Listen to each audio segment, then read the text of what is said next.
Why do people hate intermittent fasting? What if I told you, don't drive your car to work? I know you work 20 miles from your home, but you'll be better off walking. You'll make it there faster. Trust me. You will look at me as if I told you the most ludicrous thing you've ever heard. That's how doctors, personal trainers, and even friends and family feel when they are told about intermittent fasting for the first time. Absolutely not is normally the common reply. But we aren't talking about cars and places that are easily measured.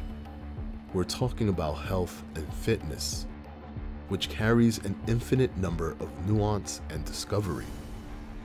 Well, let's go down the line.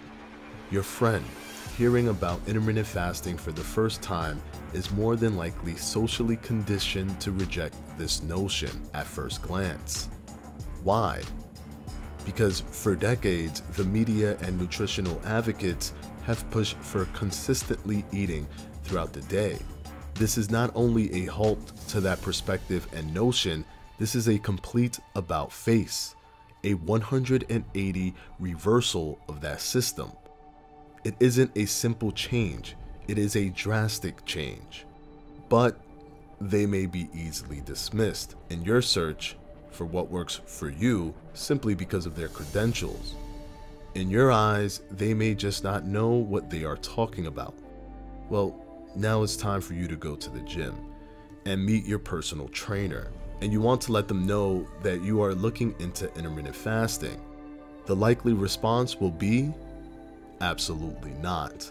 And please make sure you enter this gym on a full stomach. This greatly deflates your desire to try intermittent fasting because now a certified trainer has told you so. Well, let's look into the reasons why a personal trainer feels that fasting is out of the question. What does it take to even be a certified personal trainer? In truth, it doesn't take much. To be certified as a personal trainer, usually all it takes is a high school degree, completing an AED or CPR certification, selecting a fitness specialty, studying on your own, paying to take the exam, and passing the exam. Usually the cost of doing so is $400 to $600 for materials and the exam itself. That is if your trainer is even certified. Because according to the IDEA Health and Fitness Association, up to 45% of trainers who claim to be certified are not. That's right, the personal trainer that's pushing you in the gym and making sure you're giving it your all has almost a 50% chance of not being a certified trainer.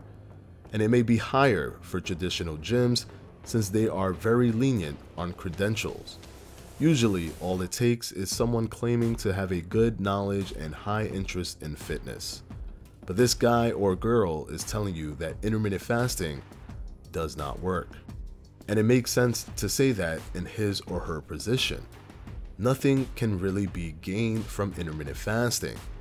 And when they lack actual scientific knowledge on the situation, they reference their own experiences, in which they can remember not eating one day because of time constraints and feeling horribly weak during their workouts. That usually tends to be their research into fasting. Not to mention, they learn primarily through textbooks that do not change over time with emerging research. Very rarely do they wake up every morning to check the newest studies touching on nutrition and health. That leaves intermittent fasting outside of their scope of knowledge since this is a concept that is fairly new, with consistent research starting in the 1990s.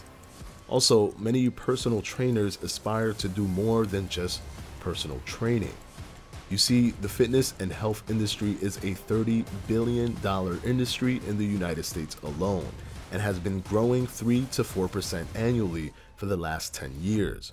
And globally, that number is 80 billion. There is no room for buy less, eat less. Even if not purposely done subconsciously, it doesn't fit well within the financial success within the fitness industry. If that personal trainer aspires to make more than $50,000 a year, workout plans, protein shakes, and supplements may be their only evolution to cashing in on their work. Intermittent fasting is simply an unnecessary threat to that concept. What about doctors? Why do they hate intermittent fasting? Well, not all of them do, but not all of them even know about intermittent fasting. Now, you must be thinking that's impossible because they are doctors. They know everything there is to know about everything related to health. That's the misconception that traps everybody in an endless loop of failed dieting practices, which contribute to the 64% of the US population being overweight and why millions die every year due to nutrition-based diseases. You must be thinking, wait, who are you to say that they don't know? Well, I'm not saying that they don't know. I'm simply stating that it isn't a given that they do. And the only way they would is if they do good old-fashioned personal research, the same tool afforded to every single one of us without a master's degree in medicine. Let's take a look into the system of becoming a doctor. Because here is the truth. Medical students get less than 20 hours of nutritional education total over the course of 4 years. Just 20 hours total. Less than 1 day learning about nutrition over the course of an entire 4-year program. Let that sink in. Now, you must be thinking, okay, maybe not a physician, but a cardiologist works directly with the health of the heart. They must have a constant level of nutrition education, right? Wrong. Actually, according to the official list of all of the requirements for those specializing in cardiology, nowhere in the 34-page list of requirements is there any mention of nutrition. Over 30 years, only 37% of all medical schools in the world have had even a single course in nutrition. And according to the recent national survey, that number has dropped by 10%. Now only 27% of medical schools carry even a single course in nutrition. And there isn't even an entry requirement for students entering medical school. Aspiring doctors are required to take calculus, organic chemistry, and physics.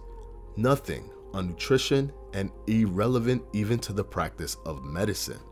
Well, now at this point, you must be saying to yourself, wait, they understand medicine, thus they understand nutrition intuitively and through research. A 2016 study in the International Journal of Adolescent Medicine and Health assessed the basic nutritional knowledge of fourth-year medical and osteopathic school graduates entering pediatric residency programs and found that on average, they answered only 52% of the mere 18 nutritional questions correctly. The sad thing is, physicians are considered by the public to be among the most trusted source for information related to nutrition. And we wonder why obesity and obesity-related deaths just continue to climb. The Fad Diet.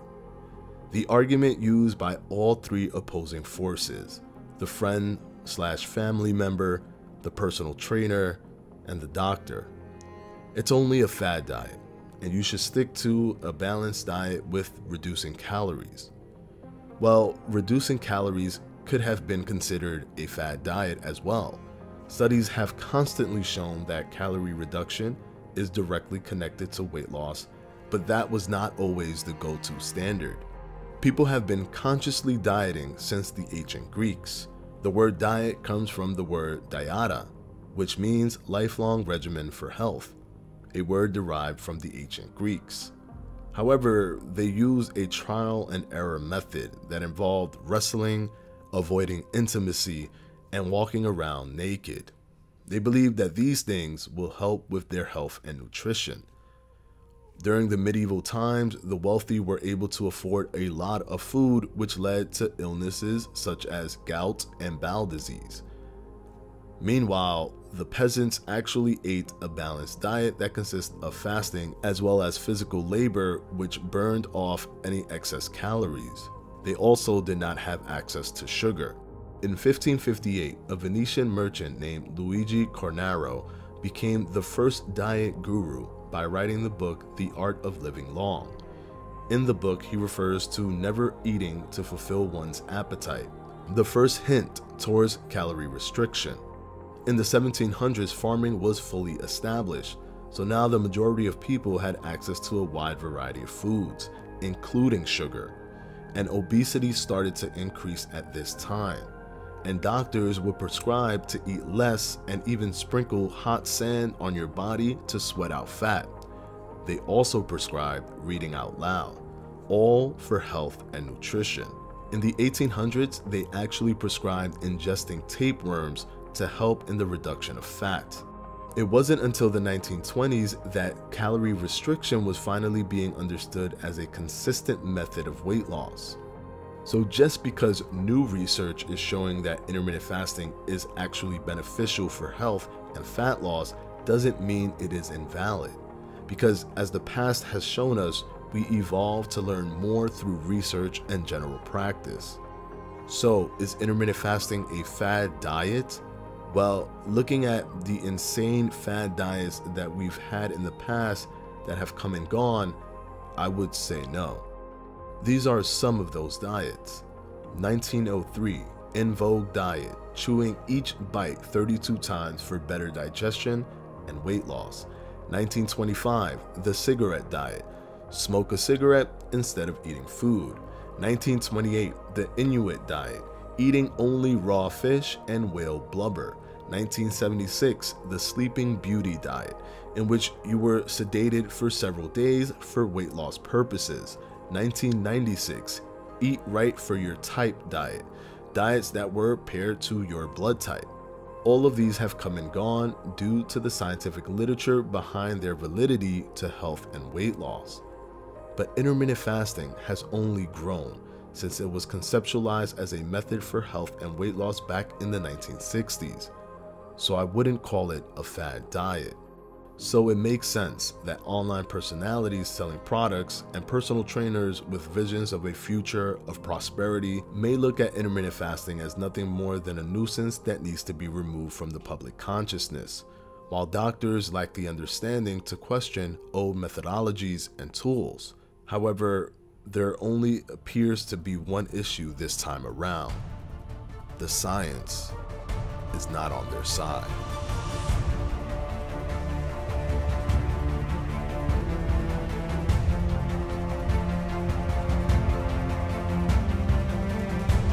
Thank you guys. This is my 6th video essay. This one is related to intermittent fasting. I did want to go ahead and do another video essay involving intermittent fasting because I know it'll be very interesting for you guys. Let me know what you guys think about this one, if you learned anything, if there's anything you would like to add. I think it's a really important conversation that we need to have. How valid is the information coming from a specific individual based on what they actually know? And this involves personal trainers and doctors alike. These are important questions because they can keep you from doing something that is actually healthy for you simply because they don't know. I want to go ahead and thank my patrons for my Patreon. I'm going to go ahead and put their names right up here.